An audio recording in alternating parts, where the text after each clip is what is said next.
Throughout human history, across every culture and every faith, there is one event that we all must face: death. It is the great equalizer, the final mystery. But what if someone could defy it? What if someone could command life to return to a body that had grown cold?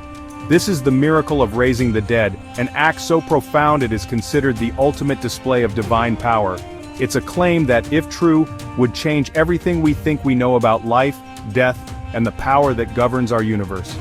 My name is Byra Pogu Jagan, and today, we're going on a journey to explore this very miracle. Across the tapestry of world religions, stories of incredible feats are woven into their sacred texts. Prophets part seas, sages see the future, and gods walk among mortals. Yet the act of raising the dead stands apart, a singular peak in the landscape of the miraculous. It's one thing to heal the sick, but to reverse the finality of death itself is something else entirely.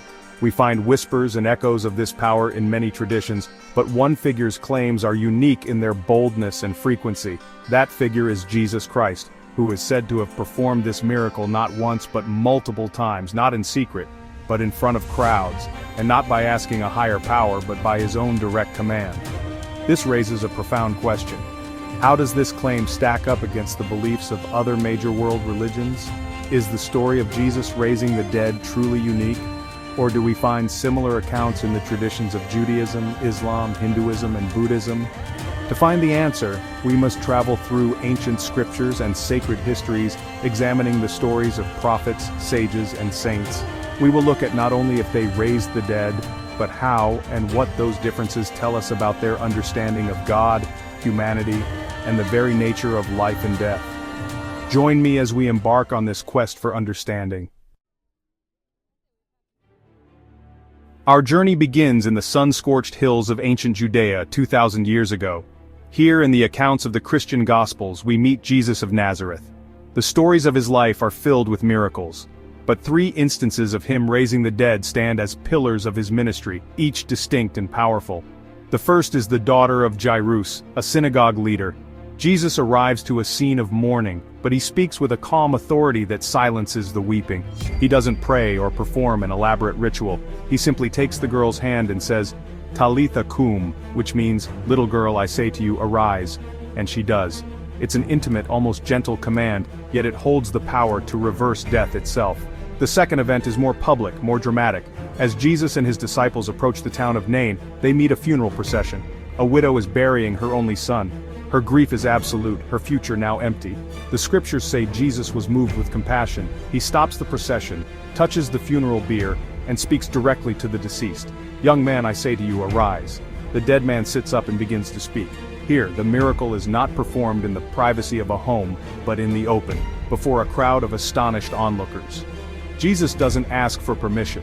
He issues a command, demonstrating a power that seems to flow directly from him. But it is the third story, the raising of Lazarus, that is perhaps the most profound and undeniable. Lazarus had been dead for 4 days. His body was already in the tomb, decay had begun, and by all accounts, his case was hopeless. Yet Jesus stands before the sealed tomb and in a loud voice that seems to echo with divine authority, he cries out, "Lazarus, come forth." The man who was dead walks out, still bound in his burial cloths. This wasn't a resuscitation moments after death. This was a reversal of decomposition, a public spectacle that the Gospels claim led many to believe in him, and his enemies to conspire against him. In these accounts, Jesus doesn't act as a conduit for power, he acts as the source of it. Now we turn back the clock, long before the time of Jesus, to the ancient kingdom of Israel. Here in the Hebrew Bible we find stories of 2 of Judaism's most revered prophets, Elijah and his successor Elisha. They too are associated with the miracle of bringing a person back to life. But the nature of these events is strikingly different. When Elijah encounters the son of the widow of Zarephath, the boy has stopped breathing. The prophet doesn't issue a command, instead he takes the child to an upper room, lays him on his own bed, and cries out to God in fervent prayer. "O Lord my God, have you brought tragedy upon this widow I am staying with by causing her son to die?"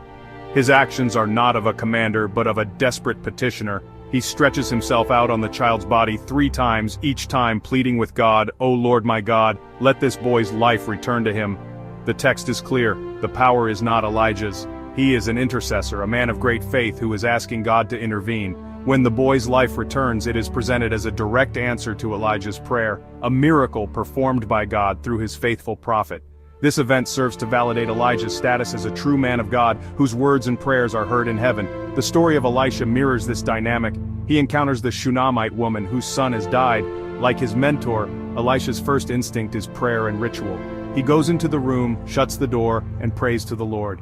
He then lies on the child's body, mouth to mouth, eyes to eyes, hands to hands, until the boy's body grows warm. He repeats the process, and the boy sneezes 7 times and opens his eyes. Again, the miracle is depicted as a struggle, an act of intense supplication and reliance on a power beyond his own.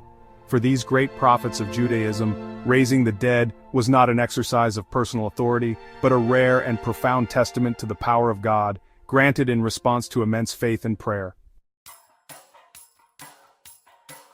Our spiritual journey now takes us to the world of Islam, a faith that shares deep roots with Judaism and Christianity. In Islam, Jesus, known as Isa, is one of the most highly esteemed prophets of God. The Quran, Islam's holy book, affirms many of the miracles attributed to him in the Christian Gospels, including the miracle of raising the dead. The account is clear. Isa did indeed bring life back to those who had passed. However, there is a crucial and defining distinction that is emphasized repeatedly. This power was not his own to wield. The Quran states in Surah Al-Ma'idah, verse 110, where Allah recounts his favors to Isa, "And you brought forth the dead by my permission." This phrase, "by my permission," bi'ithni, is the cornerstone of the Islamic understanding of this miracle. It is repeated to underscore a central tenet of Islam Tawheed, the absolute oneness and sovereignty of God. In Islamic theology, no prophet, no matter how great, possesses divine attributes or power. They are human messengers who can only perform miracles as signs from God, and only when God allows it. So while Islam acknowledges the historical event, it reframes its meaning. Isa's ability to raise the dead is not a sign of his own divinity, but rather a profound sign of the power of the one true God, Allah, who chose to manifest that power through his prophet. The miracle serves to authenticate Isa's prophethood to the children of Israel, proving that he was a messenger sent by the same God who empowered Moses and Abraham. It is a testament not to the man, but to the Almighty who sent him. The authority rests solely and completely with Allah. We now travel eastward, to the vibrant and ancient traditions of India, to explore the vast ocean of Hindu thought.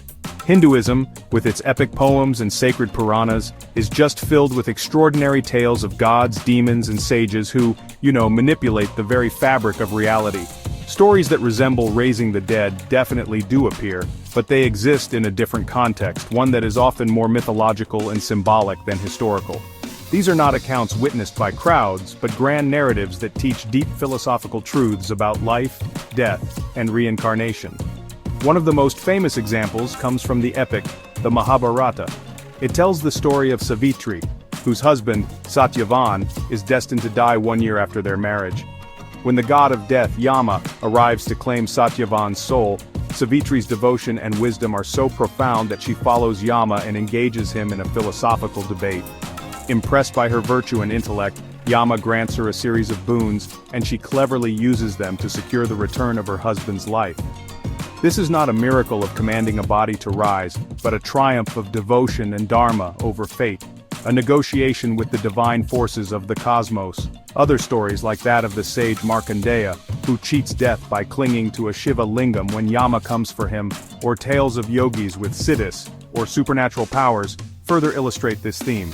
However, these events are set in a mythological time, the realm of the gods, or are described as the fruits of extreme asceticism and meditation. The focus is less on the historical verification of a single event, and more on the underlying concepts of karma, dharma, and moksha, liberation. Life and death are seen as part of a great cosmic cycle, and these stories serve as powerful allegories about the nature of that cycle, rather than as claims of a historical figure raising the dead by their own authority. Our quest now leads us to the teachings of another great spiritual figure, who emerged from India, Siddhartha Gautama, the Buddha. His path, Buddhism, offers a profound analysis of suffering and a way to liberation. Yet, when we search the Pali Canon, the earliest scriptures of Buddhism, for accounts of the Buddha raising the dead, we find none. This absence is not an oversight, It is deeply consistent with the core of his teachings.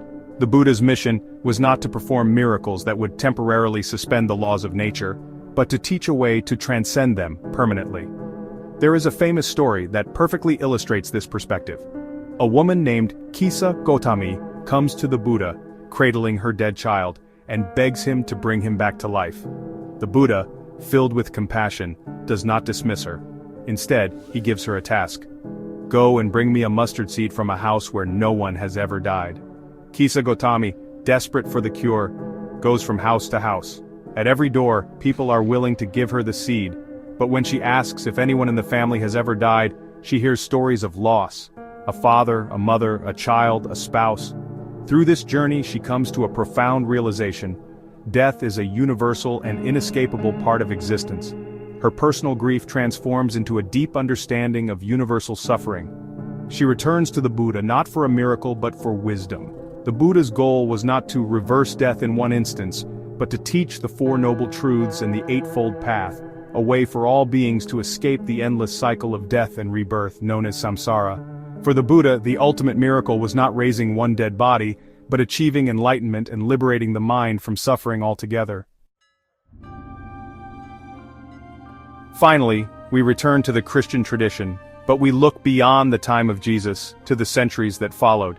The history of Christianity is filled with the stories of saints, men and women whose profound faith was said to be a channel for God's power. Among the many miracles attributed to them, we again find the claim of raising the dead. Figures like St. Peter, St. Paul, St. Patrick, and many others throughout history are credited in various hagiographies or biographies of saints, with bringing someone back to life through prayer. These accounts, however, occupy a different space than the miracles of Jesus found in the Gospels. They often share a closer resemblance to the miracles of Elijah and Elisha from the Old Testament. The saints are never depicted as having this power inherently. Instead, they are shown in deep, fervent prayer, pleading with God to perform the miracle through them.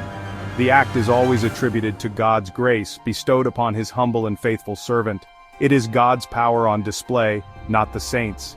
The miracle serves as a sign to convert unbelievers or to reaffirm the faith of the community.